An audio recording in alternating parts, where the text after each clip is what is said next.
Welcome to Strategic Insights, brought to you by PrideStaff. On each episode, we bring you interviews with leading management and employment experts from across the country. Your host for Strategic Insights is Brad Smith. And now, here's Brad. Hello, and thank you for listening in to Strategic Insights brought to you by PrideStaff. This is part 3 of our 3-part series on women in leadership. Today's episode is all about overcoming adversity and strengthening yourself and your business. My guest today is owner and strategic partner of the Phoenix Metro, East Valley, and Scottsdale PrideStaff offices, Ann Gilbert. Ann, thank you so much for joining us today. Thank you for having me. So, Ann, success in life, as you and I both know, often doesn't come without challenges, without sacrifice, without adversity. And I'm really looking forward to hearing your story and how you overcame that. But before we dig in, if you don't mind, give us a little bit of background on where you are today. Give us a brief overview of your business. Yeah, I'm the owner and strategic partner of the PrideStaff Phoenix Metro, East Valley, and Scottsdale locations. We are a small business. We are woman-owned, and we are certified. We are consistently in PrideStaff's President Circle top-performing offices, and we are also celebrating 13 years in business. Well, congratulations. That's awesome. So over a decade in business. I know it's challenging to get that far. So congratulations. Thank you. So, and let's start by talking about your background, if you don't mind. So we heard where you are today. Took a while to get there. So how did you first get started in the staffing industry? So I started in staffing for a small niche staffing firm in Minneapolis, St. Paul back in 1998. So just yesterday, I started as a recruiter and I was moved into a sales role, which I absolutely did not want to do, but the owner convinced me to give it a try for at least 30 days. Interesting. So you were enjoying the recruiting side of things, as many people do. You get to talk with candidates of all different backgrounds. You get to match people with great opportunities. I can imagine that's rewarding. And then you were voluntold to go into sales. So that must have been a challenge. How'd you get past it? Oh, you know what? I really had to change my mindset. I kept thinking of sales as being like the used car salesman. So I had to get over my preconceived notion of what sales was. And what I learned is this was a lot more about being a consultant. And after a few weeks, I realized that I actually loved being in this position. I love the idea of meeting with companies and thinking outside of the box to provide them with solutions to their hiring challenges. I really enjoyed working with decision makers, honing in on what those challenges were, and then coming up with a solution that was going to work for their business and help their business grow. So once I finally decided to embrace sales, I really enjoyed it and I was good at it. It's interesting because when people hear the word sales, I think they have this same visceral reaction that you did, the used car salesman, right? Nobody wants to be pushy. Nobody wants to do that. But I love how you reframed that. And when you were really into it, thought about how I'm not really selling anything. I'm consulting with businesses to help them solve strategic challenges. And I think that's probably just as fulfilling or more fulfilling as the recruiting side. Absolutely. So you were doing great in Minneapolis, working for a smaller niche agency. You were recruiting, you were being successful in sales, and then you moved out west. So tell me more about that. Why'd you move and where'd you go? You know, my husband and I decided to move to the Phoenix Valley back in 2003. I was working in a small business, right? Small niche staffing firm. And so I thought, hey, I'm going to interview with all the big staffing companies. So I started the interview process and I stumbled across PrideStaff. And when I interviewed with PrideStaff, my heart just said that's where I need to be. It was much more of a family feel. I felt like they were really genuine about what they were doing. And so I had the opportunity to come on board in a sales position for their Mesa team. And we started to grow. I was able to grow a great book of business for them. And I was also moving into doing sales for their other 2 locations, so Biltmore and Scottsdale. And then I finally had an opportunity to become a branch manager. And then, believe it or not, in 2005, we began negotiating for me to become an owner, and I became the owner in December of 2006. Wow, congratulations. So you went from working in the business to being a key leader in the business and being the rainmaker of the business, and then transitioned into ownership. That's amazing. How did that transition play out? So you were probably working with a lot of those people that you were then managing, and you went from managing a lot of people to being the one writing the checks. How did it all go at first? At first it was amazing. We were growing, things were going really, really well. The business was taking off. I feel like we kind of made it, when you first get started and you take over something, and it had been years in the making.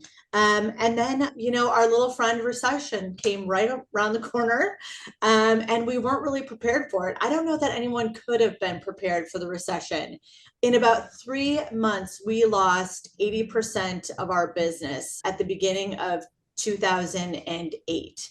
So at the time, Mesa and Phoenix were really heavily vested in the home building industry. And we were very tied to that industry, whether it was from the mortgage and finance side of the business or working with local home builders. So it had a huge impact on our clients, and it hit us really hard and really fast. And during that process, there was a clause in the buy-sell agreement where the previous owners had an opportunity to either come back and take back the company or to close, and they decided to close. So in May of 2009, we officially closed up both locations at the time. Wow, I'm sorry to hear that. And that must have been kind of crushing. You were doing so amazing. You launched your business. Like you said, things got off to a great start. And then you had this unforeseeable downturn, and so many businesses at the time were impacted. There were so many businesses that closed. I'm sorry that impacted you. What did you do? How'd you rebound? It was a really tough time, and I dug in and said, okay, I need to find a job. So I started interviewing with other staffing firms in the Valley, and luckily Tammy Heaton called me and she said, what are you doing? And I said, well, I'm looking for a job. And she said, well, why don't you come to Fresno and sit down with us and let's explore a couple of opportunities that we have that we think might be a good fit for you. So I picked up my family in 2009 in July, and we relocated to Fresno, California. And I started with PrideStaff Financial there. And then I had the opportunity to move into the PrideStaff branch manager position for our Fresno location. And then I was promoted again to a vice president field consultant, working with other business owners in the PrideStaff system. So you continually just reinvented yourself at every single spot. You faced some challenges, faced some roadblocks, but just worked hard and got through that. So after inventing yourself as a corporate leader, after proving your value, after continuing to work your way up and getting promotion after promotion, how did you finally end up back in Phoenix? Everything was going great in Fresno. I definitely enjoyed my time there. I enjoyed the experience there. I really feel like it helped me regain some of that tenacity that I had and drive that I had. And one day, the PrideStaff owner and founder, George Rogers, sat down with me and he said, did we find your dream job? And I said, you know what? I love what I do, George, but honestly, I feel like I have unfinished business in the Phoenix Valley. Yeah. And he said, okay, so how do we make that happen? And so we started working together on a plan for me to come back and reopen and finish what I started. What a powerful question from a leader, right? Asking your team members, a key person in your organization, are you living your dream job? And you have to not be afraid of the answer to that question. Right. Yeah. But, it worked out on both sides. You went back, even after facing setbacks during the recession. Were you scared to go back to Phoenix? A little bit. I was a little bit afraid. I definitely had a desire to finish what I started. I believed in the potential to make a difference in the Phoenix market. And I definitely had a passion to help clients and candidates in this area.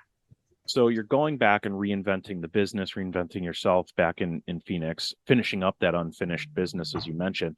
Did you carry any lessons with you from your previous experience that really kind of helped you relaunch in the market? Oh, absolutely. The very first thing I thought about was I need to be diversified. I need to make sure that I don't have all of my business in one business sector. I also knew that we always had to focus on business development, right? You can never stop building those relationships. Even when times are really good, you have to continue to drive again to diversify your business. You just can't stop. You can't get complacent. That really helped our success for the first several years. And then, of course, our good other friend, COVID arrived, something that no one would have ever anticipated, right? A lot of companies were scaling back, they were definitely cutting staff. But in my heart of hearts, I knew that that was the wrong direction to go in. That was the wrong thought process. So instead, we kind of hunkered down and we spent a lot of time on training and developing the team and just really honing in their skills. And we focused on business development. We focused on building relationships. We focused on what would be important to our candidate and their experience and what would be important to a client and their experience. And we came out stronger. We had one of the best years that we've had in business coming out of COVID. Yeah, and that's from your experience and those lessons you learned the first time through. And I love that you took those lessons and you shared those and taught and trained your staff. It would be easy to curl up in a ball and make excuses that COVID really impacted our business and there's nothing we could do about it. But because you learned those lessons, because you had that initial experience, you were able to just battle through, double down, and like you said, come out of it stronger. Mm-hmm. Absolutely. So if you can think back to when you initially re-entered the Phoenix market, so when you first launched, did you find you were able to kind of just regain momentum, or were there some challenges at launch? So, Ann, when you think back to when you first relaunched in the market, did you find it was easy to regain momentum and secure new clients, or were there some challenges?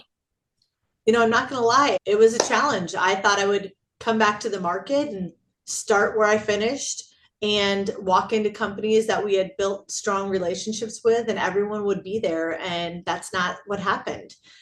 Companies closed, I closed, they closed, contacts left, the relationships that I had with individuals, they relocated out of the Phoenix market.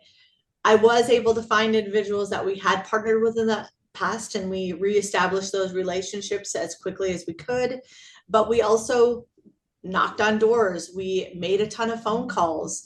We worked really hard. I had a very dedicated team and success came through perseverance and building the right team members to get us to where we needed to go. That's really a theme in this discussion today, is that perseverance and realizing that you're going to face roadblocks, but also understanding that you can overcome those, and you have consistently, time and time again. When you look back on things, how long do you think it took you after you relaunched actually feel comfortable, to feel like you had momentum? I feel like it took a good year. We had to find the right team. We had to connect with the right companies. We had to build on the momentum. And of course, we became members of the Chamber of Commerce. We started to join different networking groups that would support the clients that we were currently servicing as well. That's amazing. And congrats again to an amazing 13-year run here and continued future success. I'd love to talk a little bit about some of your influencers. So throughout your professional career, throughout launching a business, I'm sure there were people that were influential in assisting you along the way. Who helped you? Well, of course, George Rogers, our president and founder, he always believed in me even when I doubted my own talent. Mike April and Tammy Heaton, our co-CEOs, have always been extremely supportive of myself and my business. I also, young in my career, had the opportunity to be part of our vision group. So I worked with other owners in the PrideStaff system, such as Linda Donahue, who owns our San Jose office, Chris Rupp with Carlsbad, Amy Lynn in Dallas, Texas, and of course, Gary Carmichael in Mississippi. And they were very supportive. we were also in a vision group that kept each other really accountable. So pushing each other to the limits, asking each other the tough questions. And so had I not had that exposure, I don't know that I would have always been able to overcome the diversity and some of the challenges that I've had in my career. So it was nice to have that experience behind me and know that I could grow from the accountability side of the business as well. Yeah, I think that's a great point. And one I want to reiterate, it's important to align yourself with the right people who you can learn from, people who have been through similar experiences, or even peers that you can work through and hash out things that are happening in the business, bounce ideas off of each other, sometimes maybe even commiserate, and knowing that somebody else is challenged as well, and that you will in fact get through this together. I think it's very important. Absolutely. So, Ann, as you've outlined, you faced and overcame a lot of adversity in your career. Why have you stuck with staffing and not moved into another industry? Staffing gives you such a great opportunity to have such a big impact on people's lives. I've been asked before, what else would you do? And I really don't know. I feel like it's an industry that gets in your blood and you just don't know what else you would do. I love the opportunity to help people find jobs, to put food on people's tables, to gain purpose in their life. And I love the chance to sit down with companies and find out what those challenges are and help them work through that to increase their profitability as well.